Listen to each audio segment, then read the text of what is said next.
A lot of people ask me if Xero shoes are appropriate for professional athletes. Why don't we have professional runners or various other people who are wearing our shoes? Well, runners, of course, because they get paid to wear other shoes and we don't have that kind of cash. But we have a lot of athletes who are using our shoes, even if they're not competing in them, for training. And we're going to talk about that in something that even if you're not into this particular sport, you will find it fascinating in just a few moments on this episode of the Movement, the podcast for people who want to know the truth about what it takes to have a happy, healthy, strong body, starting feet first, because those things are your foundation, and where we break down the propaganda, the mythology, and sometimes the flat out lies you've been told about what it takes to run or walk or play or do yoga or CrossFit or things you're going to hear about on this episode, and to do that enjoyably and effectively and efficiently. And did I say enjoyably? Trick question. Don't answer. Of course I did. Because look, if you're not having fun, do something different till you are, because otherwise you're not going to keep it up anyway. Just FYI. I'm Steven Sashen from XeroShoes.com, your host of the Movement podcast. And we call it the Movement because we, and that includes you, I'll tell you how in a second, are creating a movement about natural movement, letting your body do what bodies are made to do. And the way you can participate, the movement of the movement is go over to our website, www.jointhemovementmovement.com. Don't be confused. There's nothing you need to do to join. There's no membership fee. There's not a secret handshake. You don't even need to opt in. But that's where you'll find out all the previous episodes, find all the previous episodes of the podcast, find the different ways you can engage with us, find where you can find the podcast. And of course, you can opt in and subscribe and like and give a thumbs up and share and all those things. Basically, you know the drill. If you want to be part of the tribe, please subscribe. All right, let us jump in. Raufeon Stots, it is a pleasure to have you here. Do me a favor. Tell people who you are and what you're doing here. Yeah, so Raufeon Stots, I'm a Bellator world champion. I'm a two-time national champion in wrestling. I'm also a father. I'm a husband. And yeah, I'm here because we have announced that I am partnering with Xero Shoes. I've been using Xero Shoes for probably like 6 months now. I used it my whole camp. I had a championship fight in Hawaii. I used it my whole camp to prepare for my fight. And I'm here to talk about how much I love Xero Shoes, what the benefits I feel like for me have been, because I get the questions too all the time. Like, hey man, are you wearing the shoes or are you just like, you just getting paid, from Xero Shoes? And I've also gotten shoes for my training partners, my coaches and things like that, because they see the benefits. They see, like the strength and the things that I'm building and the things I'm able to do, or they see the benefits. So they want in on it. You know what I mean? So, yeah, I'm just here to talk about that. Okay. Well, I guess we're done. Thank you so much for being part of the podcast. Perfect. I'm going to back up and pick apart some of the things you said one by one because they're really fun. So for people who don't know, wrestling is one thing. Bellator is MMA. What's the word I'm looking for? Not branch. Group. Come on, give me the word that I sport. A niche. Well, no, the MMA is a niche thing, but Bellator is its own little. Oh yeah. Bellator is an organization. Bellator is an org. So the sport is MMA, right? So wrestling is a sport. MMA is a sport, basketball is a sport, right? So the organization I compete in is Bellator. So So basketball is to MMA what the NBA is to Bellator. There you go. So that's what it is. So MMA is a sport just like UFC. The UFC is a different organization for MMA. The MMA is the sport. Mixed martial arts is the sport. And so, and now again, like I said, if you're not into mixed martial arts, if you're not hip to this, if you think, first of all, many of you might have the immediate reaction when you just see Raufeon and just hear him talking.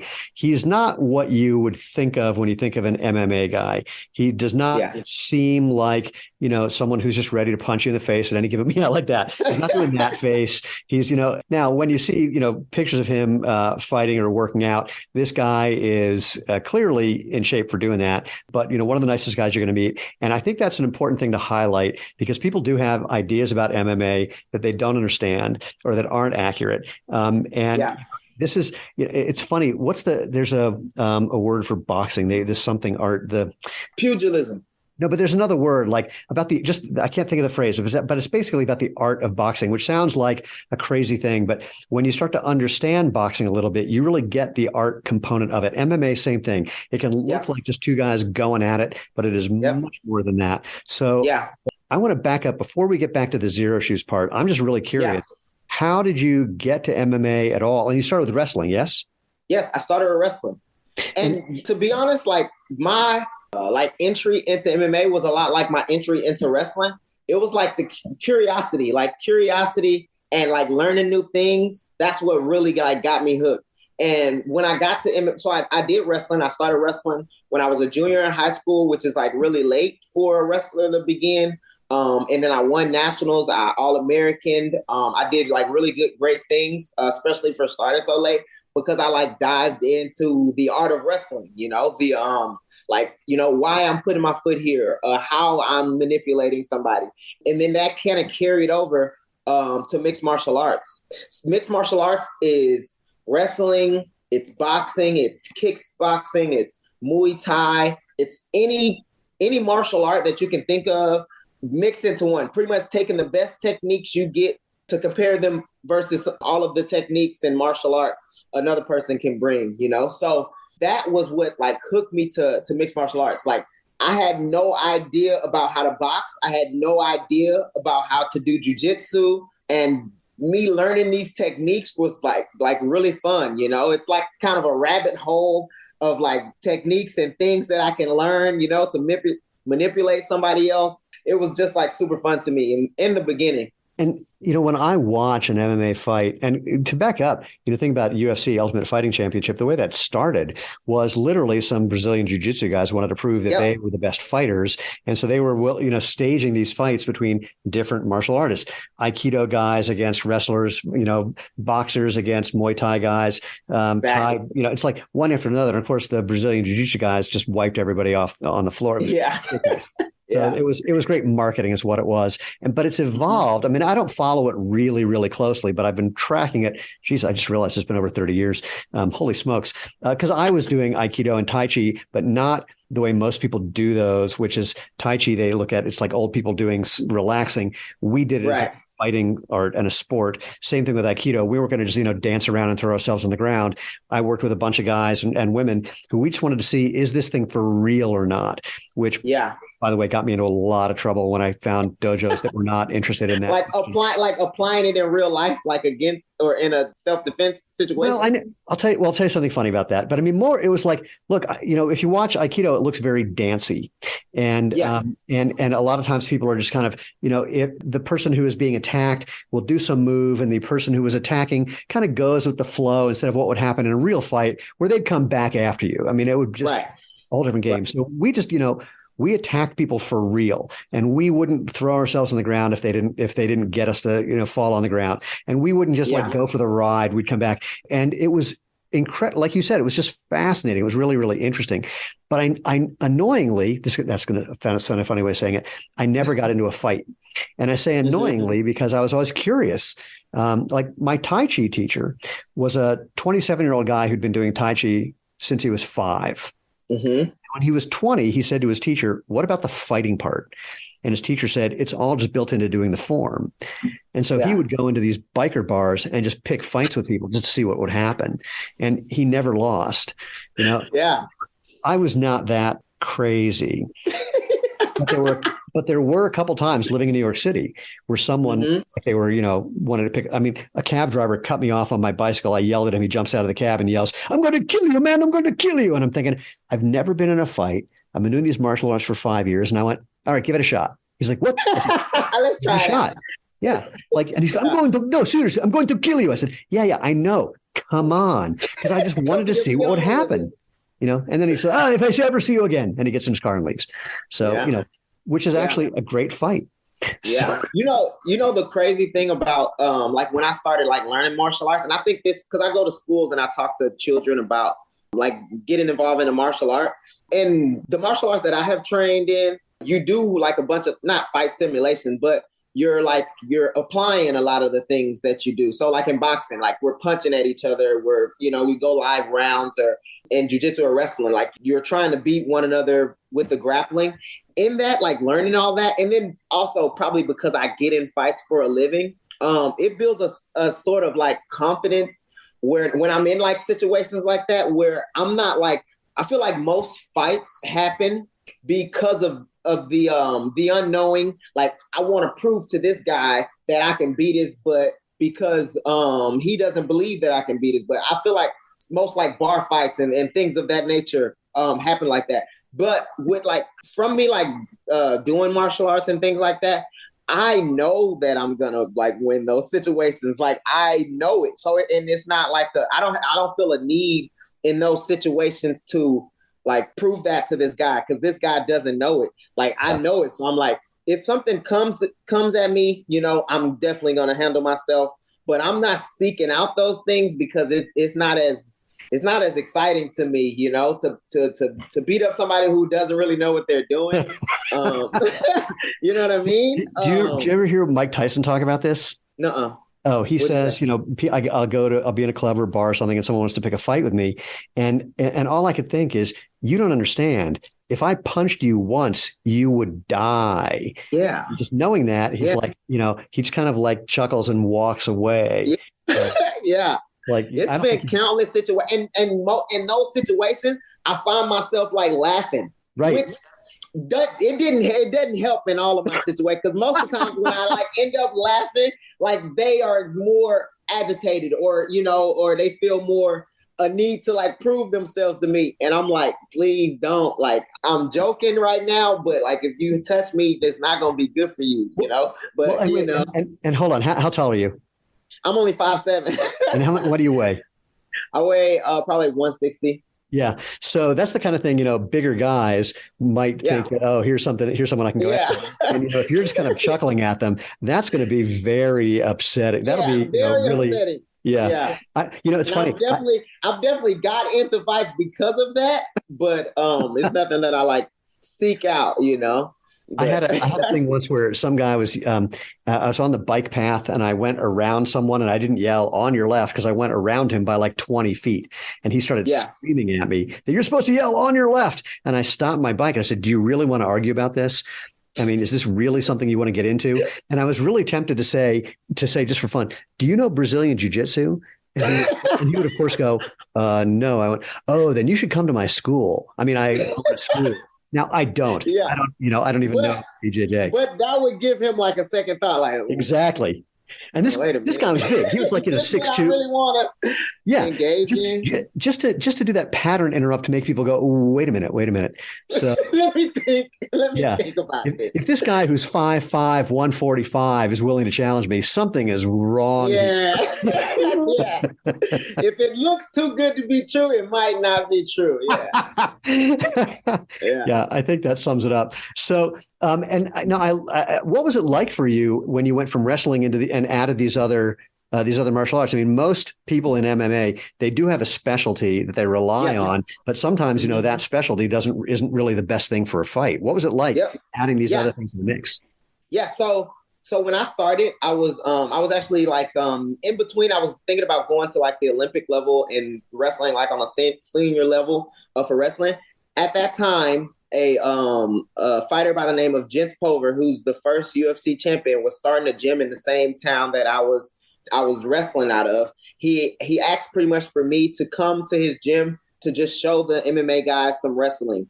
So I went there pretty much just like for a job, you know. I was just going to show everybody how to wrestle, you know what I mean? The MMA guys, how to wrestle. Then eventually he got me to do some kickboxing classes, and then he got me to do some jiu-jitsu classes. And then that's where it like kind of piqued my interest, you know, like I would come to these classes and I'd be like, man, I didn't know that, or man, that's cool to do, you know? And it had gotten to a point in wrestling where I was at the top level, but it wasn't like a lot of learning. I mean, there was still like fine tuning and stuff like that, but there wasn't like an abundance of learning new things. When I came to the MMA, there was an abundance of learning. Just like my eyes were like wide open with all the new techniques and ways to think about, you know, manipulating somebody in a fight.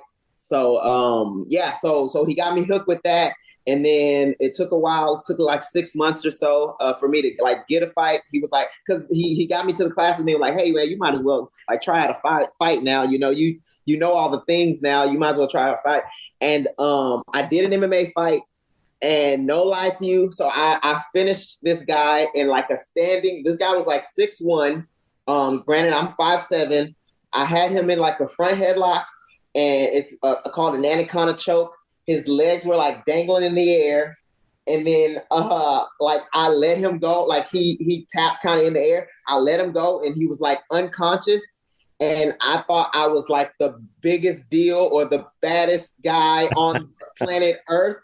And that feeling hooked me. Like I was addicted to the learning new things, but then that feeling of like winning a fight, I was hooked. I was hooked. I thought I was the bad. I felt so strong. So I felt like I was the baddest guy on earth. You know, granted, I'm still an amateur and I don't really know everything. Yeah. And like me to this day would like trash the guy, you know, that the guy that I was. But but that feeling, I was like, man, like this is super fun. I want to do this more. So that's how I got into it. Well, in some worlds, you know, having that first thing that you do go that well is bad news because it's not always like that. So this is you do comedy for a living, and people say the worst thing you can have is a good first set because your second set is going to suck. And then, or, you know, stock traders, the worst thing you can have is a good first trade because then you think you're smart. And so, did you have any of those sort of, you know, roller coastery things, or just given your wrestling background, I imagine it might have evened out the curves? Yeah, given my wrestling background, I had wrestled like at a high level, and I had taken L's, and I'm taking L's like kind of all the time or throughout wrestling because also I started wrestling late, so a lot of guys like knew a lot more than me, were better than me. I hadn't practiced enough of techniques, so I didn't necessarily like fall into that. Like I am the best. I knew I wanted to get better. I knew I wasn't where I needed to be.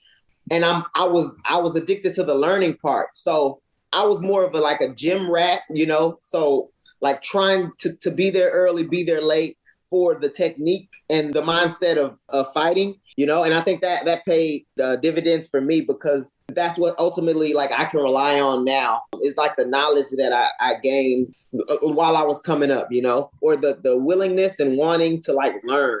I think that helps. I mean, it helps me out to this day.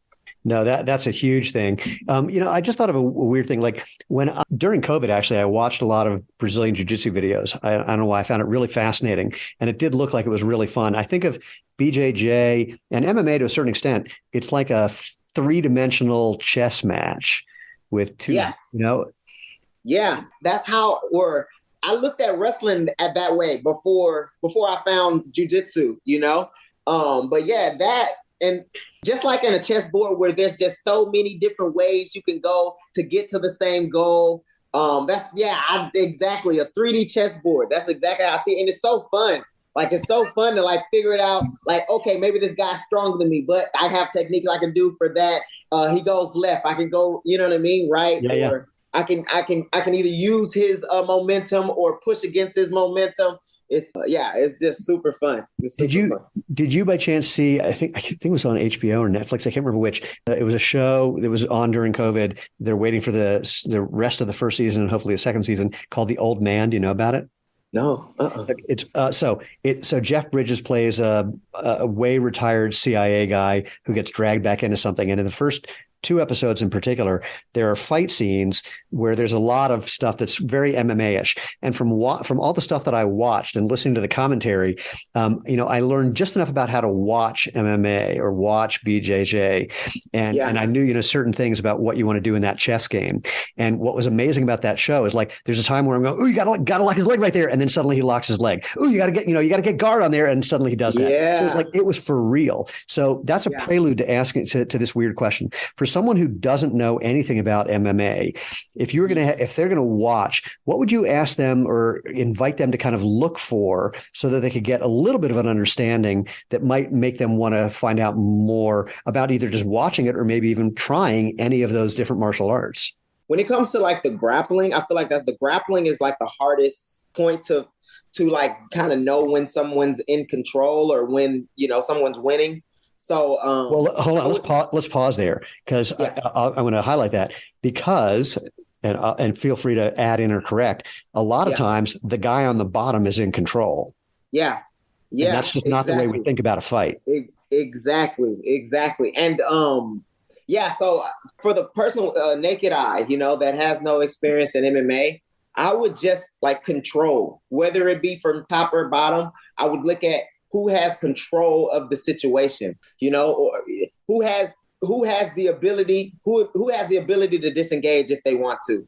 Oh, that's interesting. That's a big one too. Like if someone has the ability to disengage, then they have the control of the situation or where the situation is. So I would look at, and that's even there. That's hard to do. Like it's hard to do, but like just giving someone an idea of something to look for is going to give them some kind of guidance in how they perceive things. And you're going to find, I'm saying to everyone else, you're going to find sometimes you think that someone's in that situation and they're wrong, or sometimes we're in that situation for the moment that you thought it, and then it changed. But you eventually start to notice patterns, and these patterns are really, really fascinating.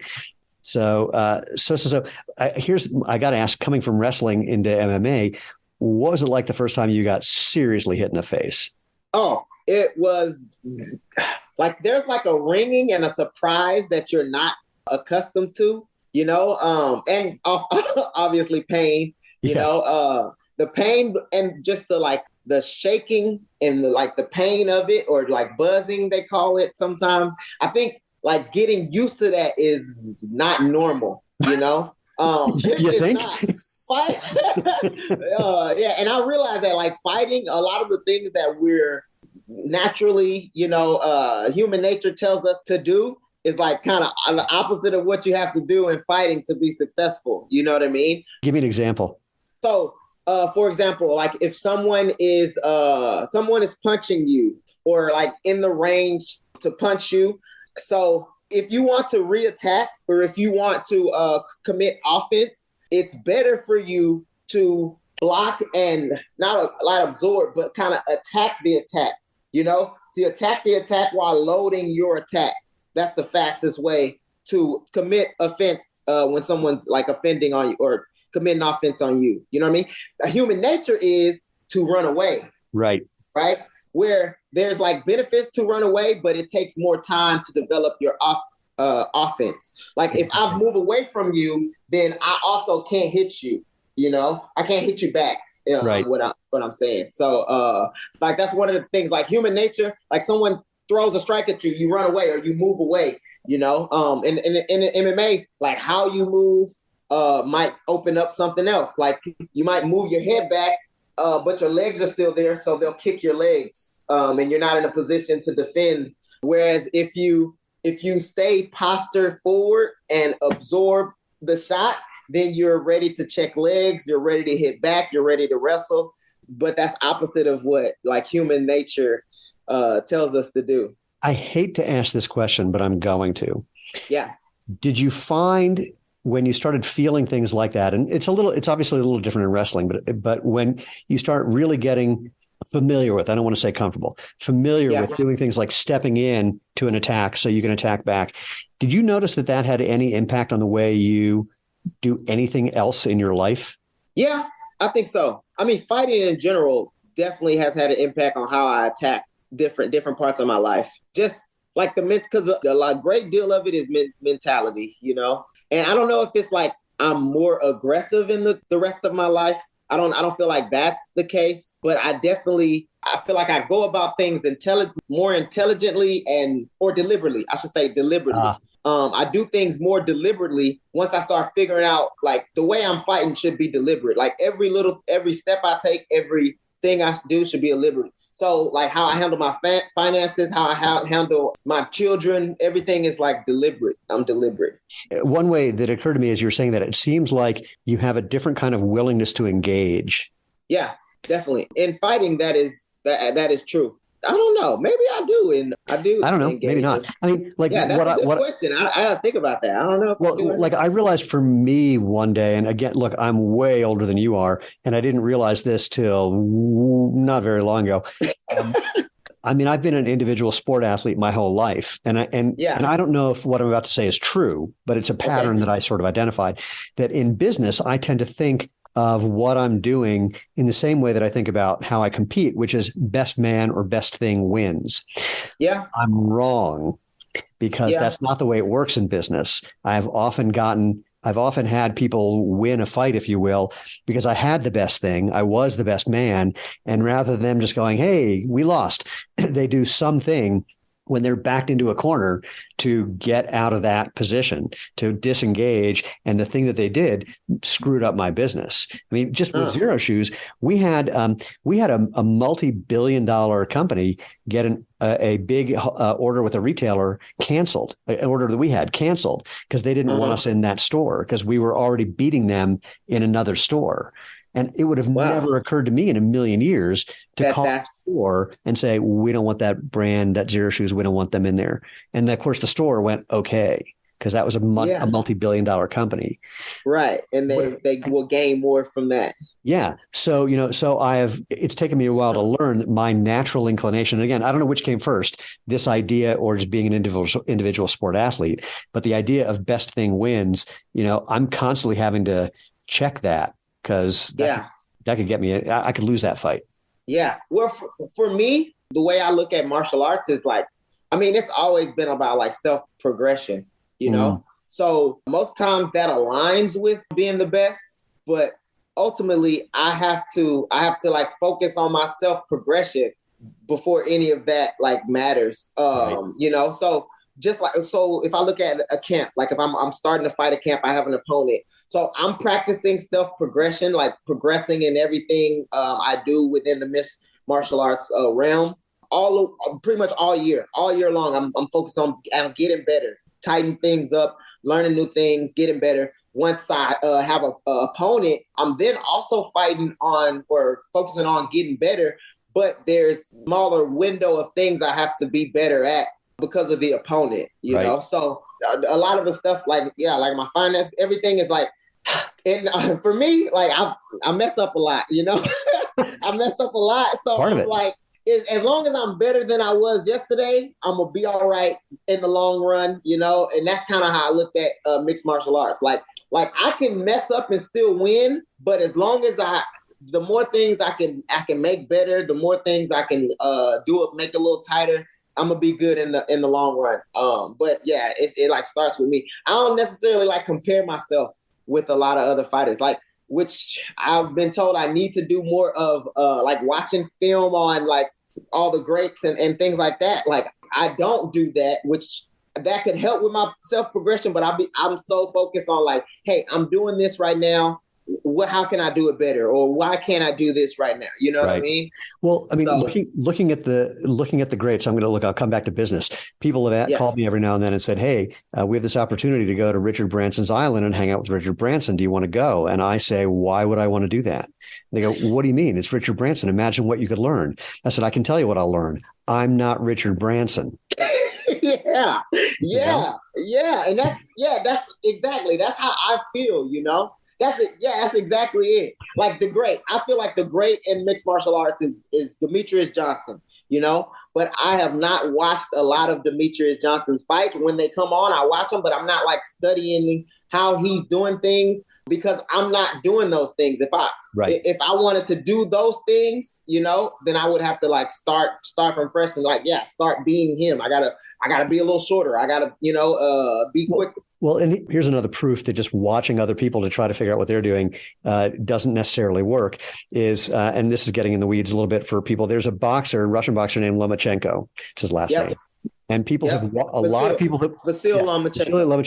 A lot of people have watched him because what he does is amazing. And again, you don't even know anything about boxing. If you watch him, it just looks like magic. And I don't care how many people have watched him. They will never be able to do that. Nope. Yeah. Nobody will be able to do it like him. No. Yeah. It's fascinating. One last thing that occurs to me, I'm really curious about, is the MMA or even the wrestling community. And I ask this because I went to the Atlanta Olympics. Let me rephrase that. I went to watch the Atlanta Olympics. It's not that I was in them. And I always like going to see things that I know nothing about, because I find that interesting. And I knew nothing about wrestling, and this was Greco-Roman wrestling. And for people who don't know, the thing with Greco-Roman wrestling, basically it's everything above the waist. So, it's just there's no leg locks. You're not going in and scooping people's legs. It's it's about as old school as it gets. Greeks and Romans. So what was really fun is I think I was the only person in that room who wasn't either a wrestler or family of a wrestler. And what was really fun is they all knew each other. And what was really fun is there was that on that one day, one of the Polish wrestlers was just having a really great competition.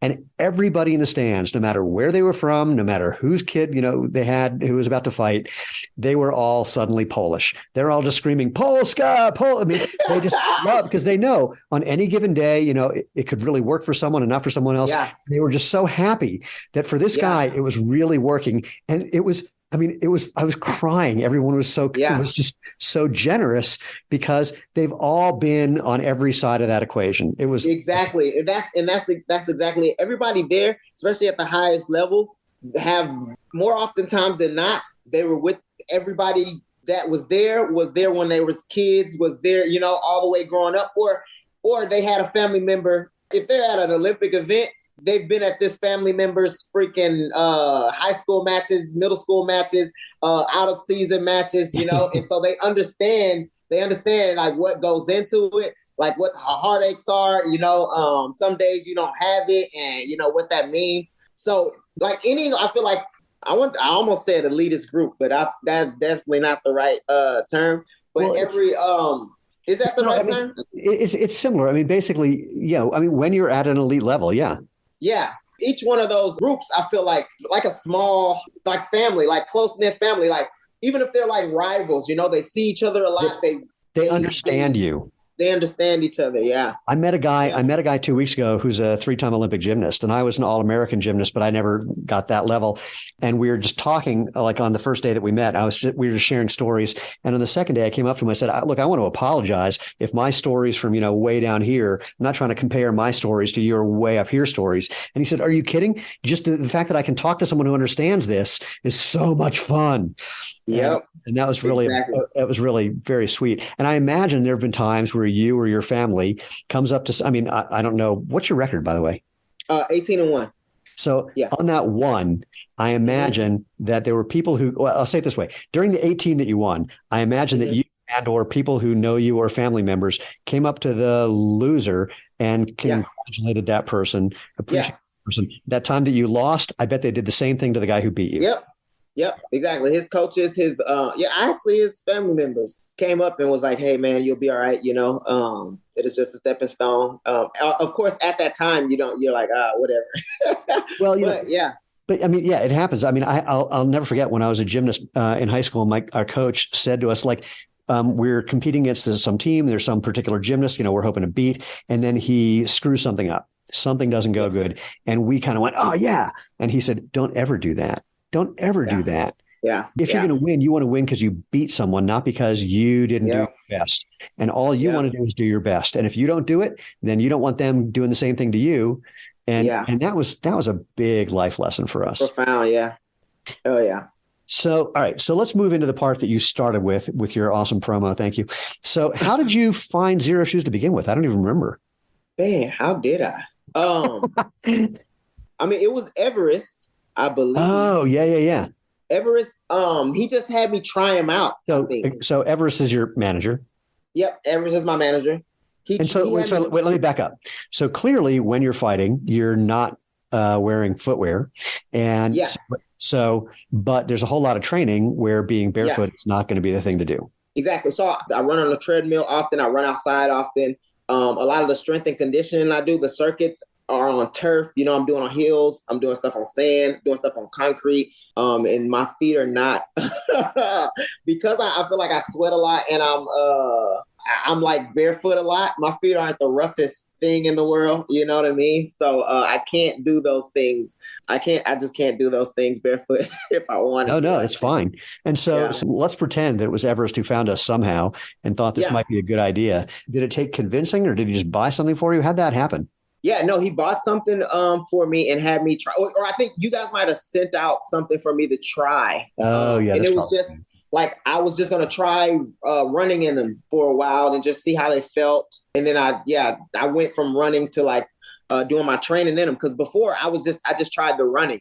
And then, that really when I started the running, I started noticing the difference. Like that week I started noticing the difference. And what I noticed was I noticed that I had an imbalance in strength in my doggone legs. My legs were, and I also probably, talking to Jesse Graff, I probably went too hard when I first got the shoe, thinking like, oh, it's just a normal, it's just a different shoe, And so I was running, what was it? Like an 18-minute for 3 miles. So like 7-minute miles. I was running like 3 of them after training. And I was doing that like 3 times a week. And I was doing that in the shoe. And after that first week, the back of my feet were like way sorer than I've ever had them be sore.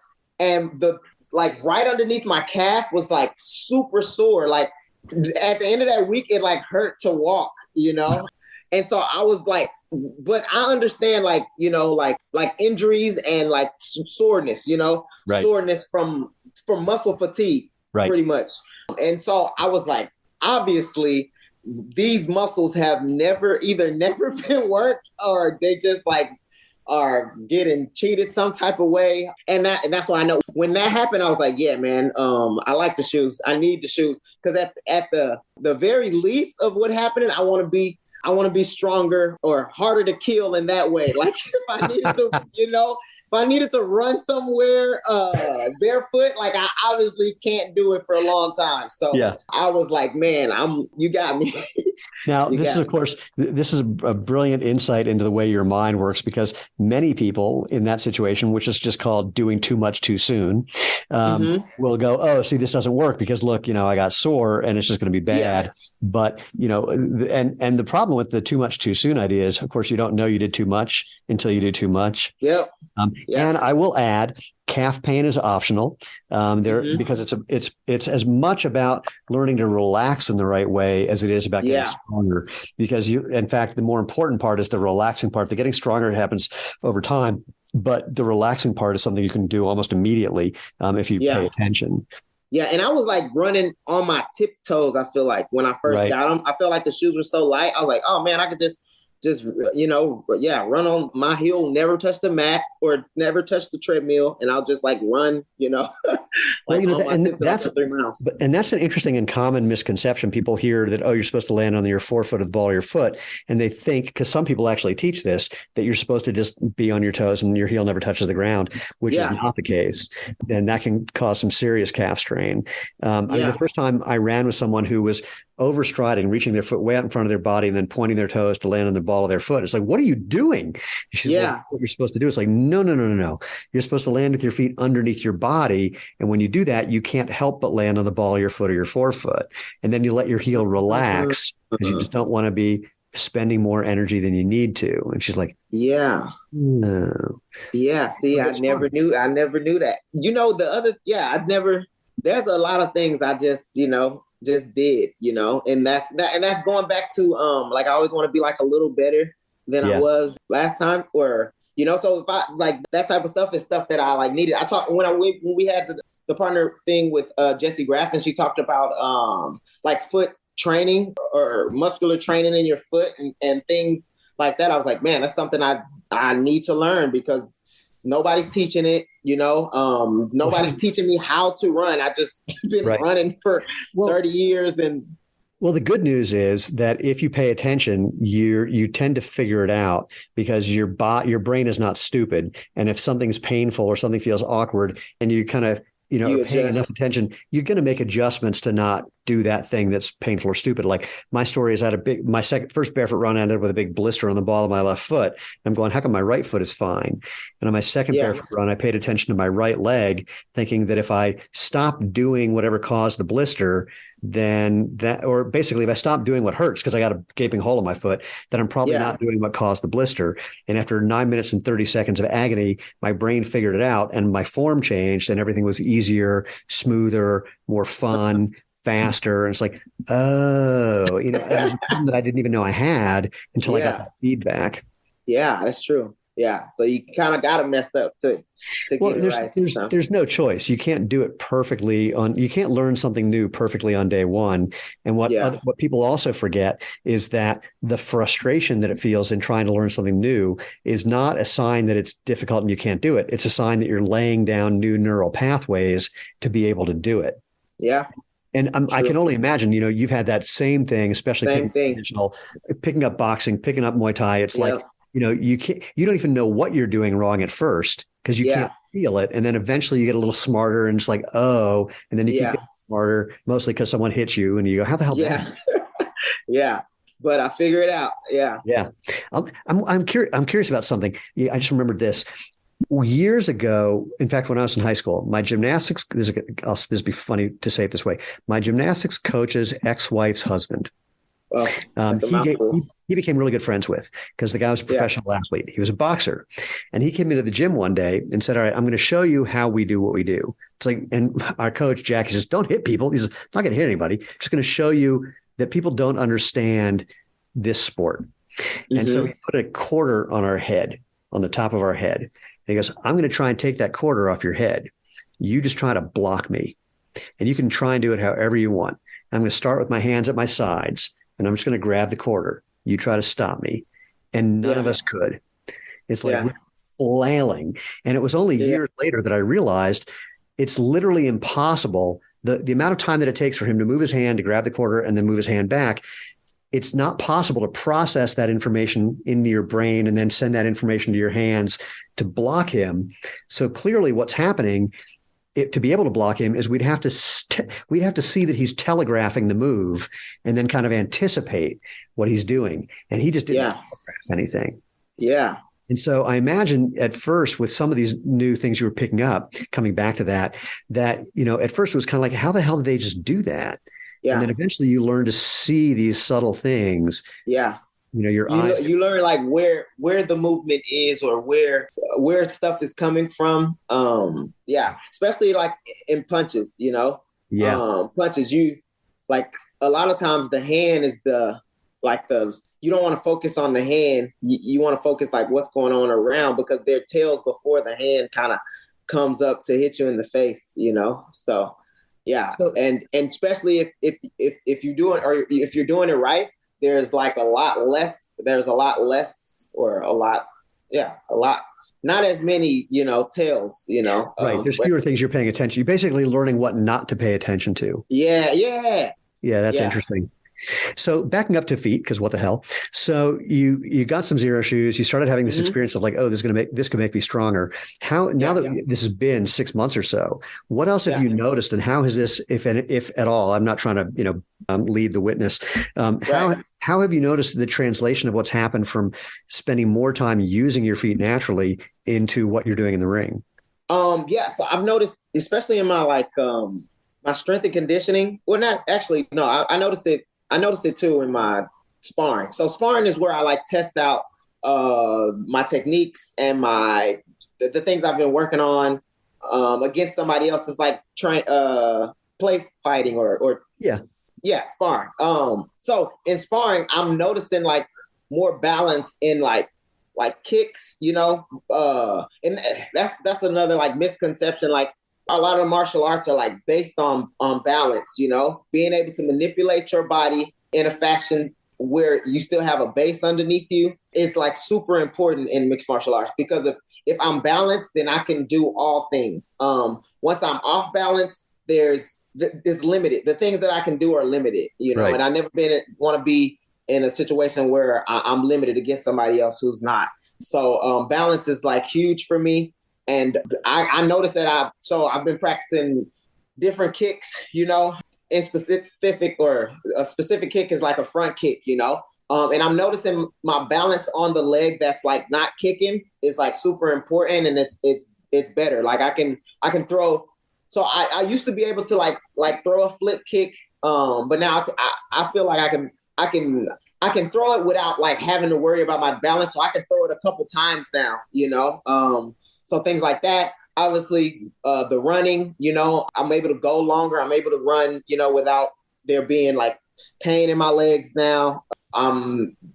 What else, Well, I'm guessing, I would assume also from wearing Xero shoes, your mortgage rate has improved. Your kids are acting better. Oh yeah, I got better libido. I got, better. My kids love me more. It's all type. No, but that's the things I noticed, and that's the things that are kind of invaluable to me, Yeah. but for what I do, I need those things. This presents a bit of a challenge for us professionally because A, we're happy to be supporting you. And B, we want you to do really well. And C, we want to get Xero Shoes on everybody, but we don't want them to have the same competitive advantage. Yeah, exactly. I know. I was thinking about that the day, or because I was like doing interviews and I was like talking about Xero Shoes. I was thinking about like, what if my opponent start figuring out that he needs Xero Shoes? Then everybody gonna figure it out, But it's gonna be too late. I'm gonna be past. There you go. Yeah, I'm 6 months ahead now. So even if he starts now, he's behind. We've actually been having this conversation with an NBA team. What? Oh yeah. I was gonna say though, like that's like part of like the deliberateness and like the rest of my life. Like it's always, I feel like when I find out the right way to do things, I'm like, why did I waste so much time doing it the wrong way? Like if I would have known this before, and that's how I feel about my shoes now. I'm like my shoes should be doing what I'm doing for, what I mean? My shoes should be helping me. Like why do I have them on if they're not like helping me? Look, this is the thing. Dr. Irene Davis, she was at Harvard. She often says we just need to get kids wearing shoes like Xero Shoes, because then by the time they're adults, we won't be treating them for the problems that adults currently have. So there's always, if I only knew. But in some situations, that would be horrible. I mean, we always love to say, if I only knew now what I didn't know, if I only knew in high school what I know now, it's like, oh no, you would have been dangerous. That would have been, you would have been arrested, I assure you. But there are things where there's no way to know before and there's things we're trying to do to make it so that this is not a question anymore, because it's just it becomes the new normal, that this is just the way it is using your feet naturally. So we've only got a couple of minutes, so I want to jump into the more important thing. You've got a big fight coming up. We are happily part of that. We're going to be announcing a really fun promotion that we're doing for people who want to be able to come out and train with you for a day, check out the fight, get some Xero Shoes as well. But the big thing is to hang out with you for a day. So talk about what's coming up and what you're doing to get ready for that. Yeah, so I'm training. I have a fight December 9th in Connecticut. Yeah, Mohegan Sun, Connecticut, or Mohegan Sun Casino. And it's I'm in a tournament. So this is the semifinals of $1 million tournament. Of course, I'm the champion of Bellator. I'm the interim Bantamweight Champion, because the champ, which was one of my teammates, that's another story for another time, is hurt right now. So I'm the champion. I'm defending the champion in the semifinals of this $1 million tournament. And it's the biggest fight of my life.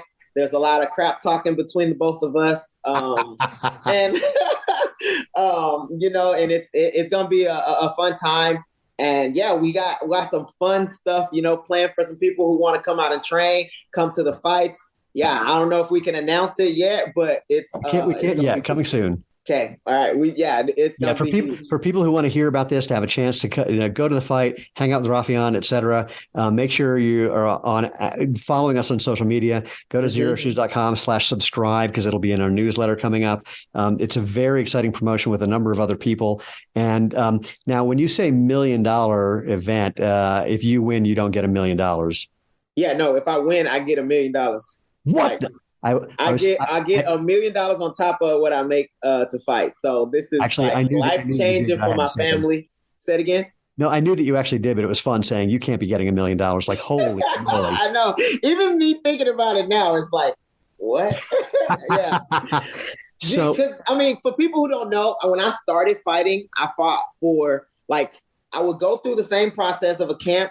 My first fight, I got $250 to show, and then $250 to win. So I got $500, which was pretty much I had to put back into my training. So I was making no money for fighting. You know what I mean? And this is like every 3-4 months. That was like my what I would make. So I was struggling for a long time. So even think that this is a possibility is huge, It's awesome. Huge. It's amazing. So backing up to trash talking, what do you do, if anything, to get into someone else's head? I try to keep it light, because at the end of the day, this is a business, and it's there's no real beef. But for me, there's no real beef, but I'm going to say things that are true. I'm gonna probably make light of situations that you think are serious. Right. And I feel like that gets under people's skin, you know? It does. What I'm basically trying to do is distract you from how good or how much I'm preparing and how serious I'm taking this. So that's literally my trash talk. I'm not like talking about families or religion or things like that. I'm pretty much distracting you, getting under your skin, talking about things that shouldn't matter, but you find important. So I can think of two versions of this. One is, did you ever watch the movie Pumping Iron? No. Oh my God, you got to watch it. This is about Arnold Schwarzenegger. It's and Lou Ferrigno, really. I mean, it was their rivalry in the 70s and 80s. And the way Arnold got under Lou's skin, it was like they'd be having lunch and he'd say something really offhanded to Lou, like, "Oh, Lou, I thought you were working on your traps." and Lou, but it just totally get to him. Or you could do the exact opposite, where you could really get someone. It's like, you could watch someone and go, "Oh man, I should have been working on my kicks." I mean, that's pretty much what I'm doing. So the opponent that I have, he's a wrestler and he likes to grapple, and most people call grappling boring. So I just like make fun of the fact that his fights are boring. And then I'm sure that will like incite him to maybe not go to his best route to win the fight. All right. So here's me pretending to be you. So here's this thing. Yeah. To prepare for this fight, I watched a lot of your fights because they helped me get to sleep. Yeah, exactly. I said that. I think I said that. It's like, man, it's like perfect NyQuil for me, I think the other thing I said was like, I have kids that throw tantrums all the time, and I'm used to somebody, coming up thinking they're, better than we are. So I let them kind of do what they want to do because they're like a child, So, oh man, but that type of stuff like piss people off. So it's fun. My favorite thing, I think one of my favorite things I've ever seen in a pre-fight sort of standoff when everyone's staring at each other, and I've seen this with both men and women, is one of the fighters, like as they're really glaring at each other, one just kisses the other one. Yeah. It's hysterical. That's like, I feel like that would affect me too. I'll be like, what the? That's like hard. That's a hard thing to like get your mind around. Like, I'm ready to, hurt this guy really bad, and then he kisses me. Like, that's a bunch of mixed feelings that I'm not ready for. So you got to get ready for that one. So if someone ever does it, you're ready to. I mean, you don't have to do it for real, but you're ready to go back in. But it's also like, how far do I want to take it? Am I just gonna kiss him back? You know what I mean? Like, where I'm trying to go with this, So, there's a lot of ways to play that could be hysterical. Yeah, that's true. So, all right. So if people are going to want to watch this fight, how are they going to do that on December 9th? Yeah, so they can either come to Connecticut, Mohegan Sun, Connecticut, or they can go to Showtime. It'll be on Showtime. I'm the main event. And so it's Showtime app, Bellator. They'll be streamed live on there. Awesome. Well, Raufeon, as always, a total pleasure. I don't know if I can actually make it out to Connecticut. I got to double check. We got a bunch of things going on right around then I think we're at a trade show, which is annoying as crap. But either way, I'm so excited for you and can't wait to see what happens. And of course, I hope you win. And really looking forward to, this fight and everything beyond that. If people want to be able to follow you and track you down, tell them how they can do that. Yeah, you can follow me on Instagram, Twitter, Facebook, Raufeon Stots, or Raufeon Stots, one word, on Instagram and Twitter. That's RAUF. Yeah, sorry, you read my mind. Spell it for everyone. RAUFEONSTOTS. Yeah, and we'll put that in the show notes, obviously. So definitely follow Raufeon. I mean, there's some amazing content. Again, even if you know nothing about MMA, even if you think that fighting is the dumbest thing in the world, you will find this fascinating and inspiring. I hope that from this conversation you've gotten what I was saying is, this is not what you think it is, and he is not. These are not the droids you're looking for. So, and that alone should make you curious enough to go check it out, and hopefully you'll discover something new that you might not know about and have some fun. And if you do know about it, it's going to give you something to pay attention to that's going to be really, really exciting to watch. So, Raufeon, again, thank you so much. We are thrilled to be on your team and to help in any way that we can. And I'm just really looking forward to what's next.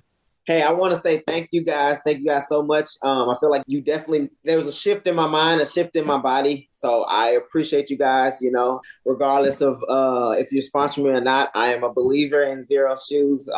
And I thank you for opening my eyes to them. Oh, no. Again, our pleasure.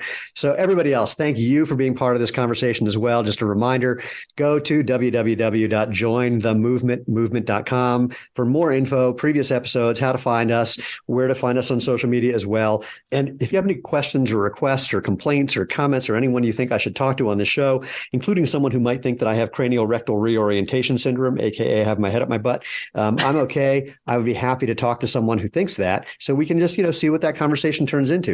By the way, I know where it's going to go. And so you can reach out to me by just dropping me an email, MOVE, at jointhemovementmovement.com. And most importantly, until then, go out, have fun, and live life feet first.